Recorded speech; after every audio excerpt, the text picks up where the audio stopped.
श्रीलक्ष्मी श्रीमहालक्ष्मी क्षीरसागरकन्यका उत्तिष्ठ हरिसम्प्रीते भक्तानां भाग्यदायिनी।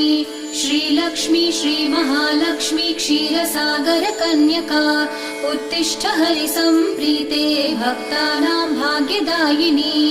उत्तिष्ठोत्तिष्ठ श्रीलक्ष्मी विष्णुवक्षस्थलालये उत्तिष्ठ करुणापूर्णे लोकानां शुभदायिनी।